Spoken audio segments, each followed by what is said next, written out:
Boker Tov. Boker Tov à tous. Aujourd'hui, je veux parler pas de la paracha et pas de Purim. Je veux parler de ce qui se passe maintenant en Israël. Malheureusement, ces derniers mois, on se sent comme si nous sommes deux peuples.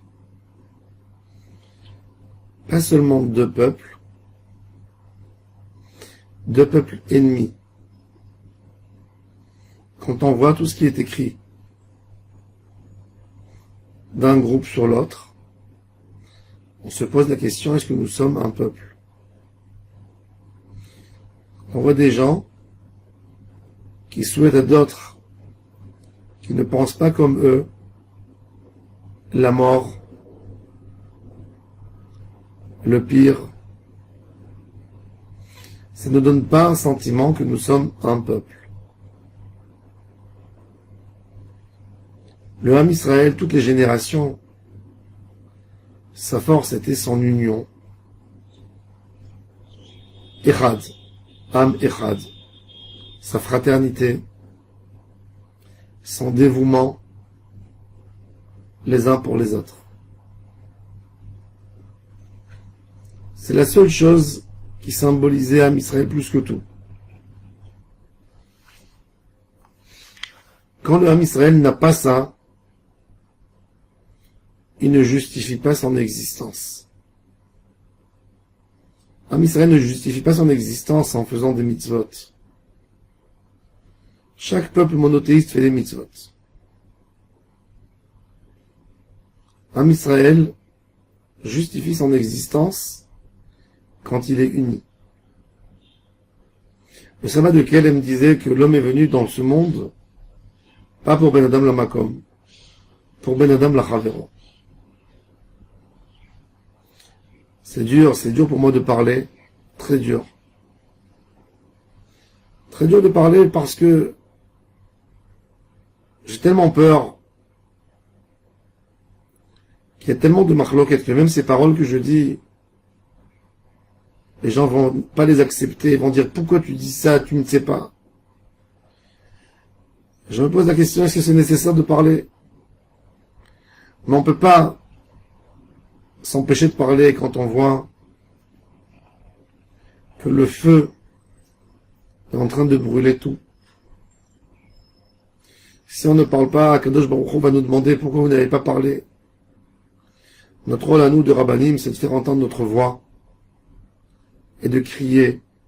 Il y a quelque chose de très mauvais qui se passe dans le Ham Israël. Comme tout débat, dans un litige, il y a toujours celui qui a plutôt raison que l'autre, qui est dans l'autre côté, qui n'a pas toujours raison, qui en profite, qui rabaisse l'autre. Mais après un moment, quand on est dans la machloket, tout perd ses proportions, et ça va dans tous les sens. Et là, déjà, les deux côtés sont fautifs.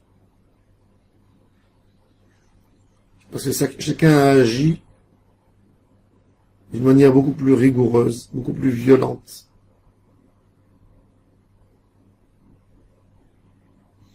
Je vais vous dire une chose qui va vous paraître peut-être bizarre.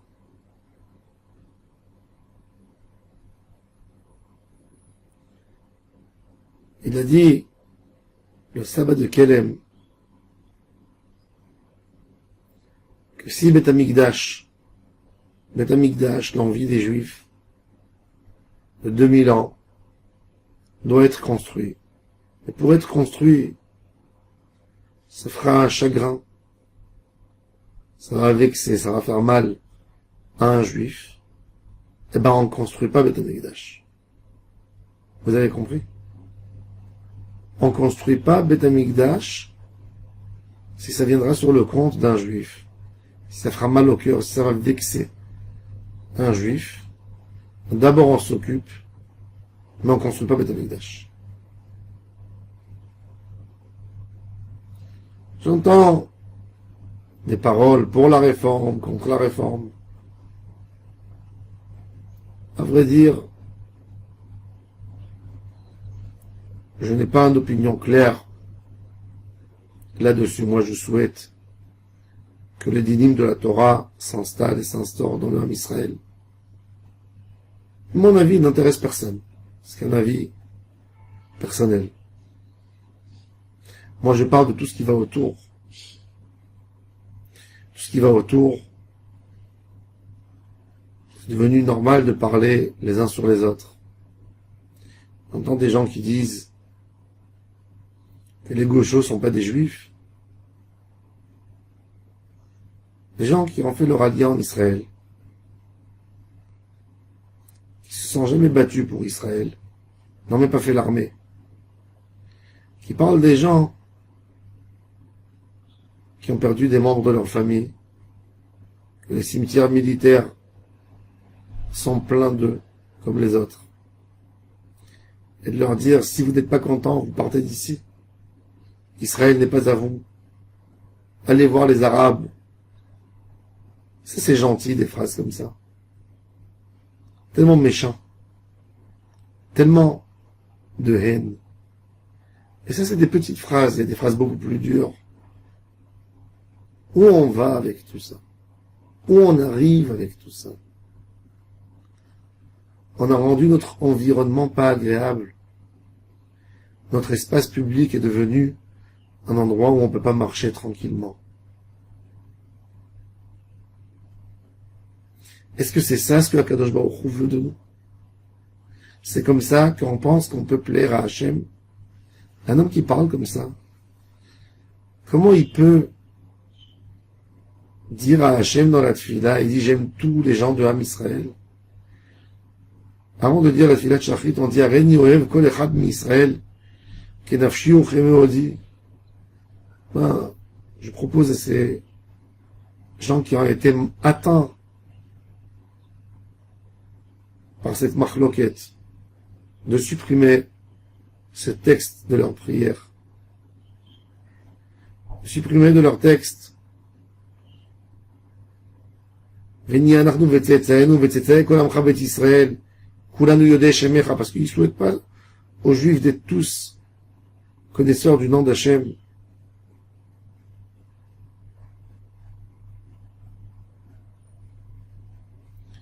Ils ne souhaitent pas une Géoula pour le Ham Israël. Ils ne souhaitent pas une Teshuvah. Ils ne souhaitent pas une délivrance. Qu'est-ce qu'ils souhaitent au Ham Israël? De la souffrance, du sang, des larmes. On a eu deux pères, deux frères, qui sont morts dernièrement, qui ont été assassinés. C'est peut-être parce que Akadosh Baruch Hu nous dit, vous faites la guerre entre frères, guerre civile entre frères. Alors il prend des frères. Il faut savoir,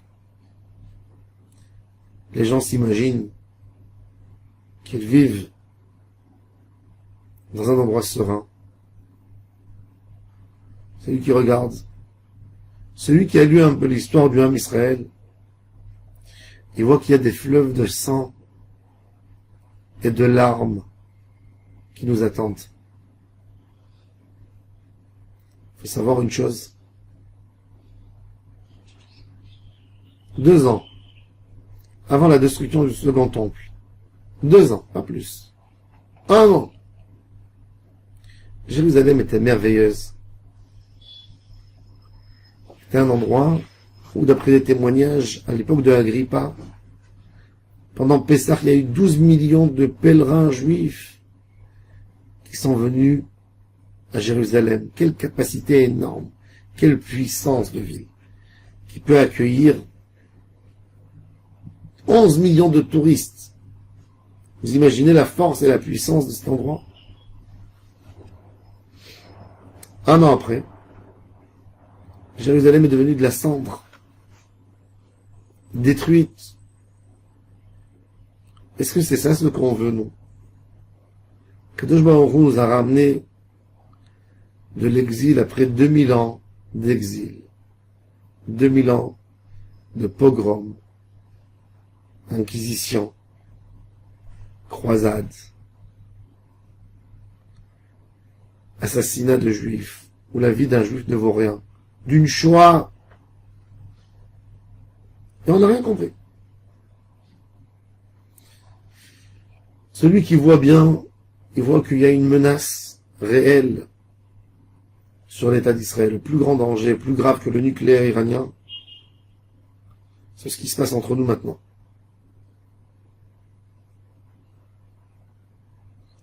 Maintenant, c'est le dernier cri qu'on peut crier. Bientôt, on ne pourra même plus crier. On ne pourra même plus crier. Nos ennemis attendent que ces moments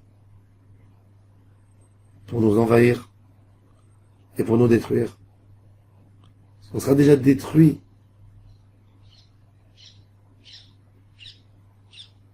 Dans la guerre qu'il y avait à Jérusalem à l'époque, il y avait 3 groupes qui se battaient une contre l'autre à Jérusalem, qui a brûlé l'une les armes des autres. Et qu'en fin de compte, les Romains sont rentrés, ont dévasté, ont détruit tout. Où on veut arriver? Alors il y a des gens qu'avec le même souffle, qu'ils insultent d'autres juifs, et on leur dit arrêtez. Ils disent non, ça va pas être détruit, t'inquiète pas. Pourquoi t'inquiète pas? Vous savez ce qu'un homme est capable de faire quand il est plein de haine? Moi, je ne sais pas ce qu'il est capable de faire. Parce que même lui ne sait pas ce qu'il est capable de faire. Un homme agit d'une manière terrible, des choses qu'on ne peut pas croire qu'un homme est capable de faire, ben il les fera. Quand il est dépassé par la haine, c'est le moment de stopper tout, d'arrêter, de s'asseoir par terre, comme des endeuillés, de crier « Comment ça peut nous arriver une chose pareille ?» On ne peut pas attendre, on veut changer le monde, réparer tout en une fois. Dans un couple, quand un homme essaie de réparer tout et de demander à l'autre de changer son comportement, le mariage est caduque. Ça arrivera à un échec total, à un divorce. C'est ça ce qu'on veut faire dans le Ham Israël. On ne peut pas attendre. On ne peut pas attendre un peu. On ne peut pas faire les choses doucement. Encore une fois, je ne me mêle pas. Cette réforme, elle est bonne ou elle n'est pas bonne. Il y a des spécialistes, il y a des gens qui disent. Ce qui me gêne le plus, c'est la haine. Et sur ça, je pleure jour et nuit. Comment on est capable, dans le Ham Israël, d'arriver à des choses pareilles? Comment on peut mettre autant d'insultes un sur l'autre, de désestimer les uns les autres, de les considérer comme des riens, de les traiter de noms qui ne leur conviennent pas? C'est comme ça qu'on fait au Ham Israël. Comment on peut ouvrir notre bouche devant Akadosh Baruch Hu et de prier? Mais Akadosh Baruch Hu est dégoûté de nos prières. Quand un homme sali ouvre sa bouche sur son frère, après il va prier, Akadosh Baruch Hu ne veut même pas l'écouter. Et les prières ne sont pas exaucées. Et le mal descend dans le monde. Le mois de Hadar, c'était depuis toujours un mois magnifique pour le Ham Israël. Et là, quel magnifique, on est plein de haine. Il y a des attentats même au mois de Hadar. Hachem nous montre, si vous n'allez pas couver, si vous n'allez pas garder les uns les autres, si vous n'allez pas honorer les uns les autres, et ben moi j'enlève ma protection. Et quand Hachem enlève sa protection, Ça fait mal. Ça fait très très mal.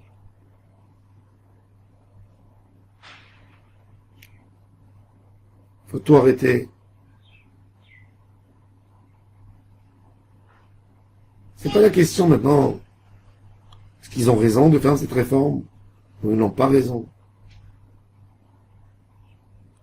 Est-ce que tu es prêt que ton frère meure? Même d'après l'avis de celui qui dit qu'il faut faire une réforme. Que c'est nécessaire. Est-ce que c'est nécessaire au prix de tuer ton frère? Au prix de le perdre? Non. J'ai pas envie de perdre aucun juif. Il faut se renforcer ces jours-ci. Arrêtez de parler du Lachon Hara. Arrêtez de parler aucun mot sur aucun juif. Ne pas voir les médias. Ne pas voir les médias. Il y a tellement de haine, tellement de méchanceté. D'un clan sur un autre clan. Des deux clans. S'éloigner de tout ça. Ajouter des doses d'amour. Aimer tout le Ham Israël, faire un travail avec nous. Et chacun dans sa famille. Et si quelqu'un tient à cœur de ce que j'ai dit ici, dans ce petit message, j'ai pas tout dit. J'ai pas tout dit, je ne peux pas tout dire. Les mots ne me laissent même pas penser. Si vous êtes d'accord avec ce que je dis, transférez ce message. Faites-vous aussi des messages. Écrivez des posts que vous voulez arrêter, que vous voulez pas parler de tout ça, que vous aimez tous les juifs. Hachem Yeh Be'ezrenu.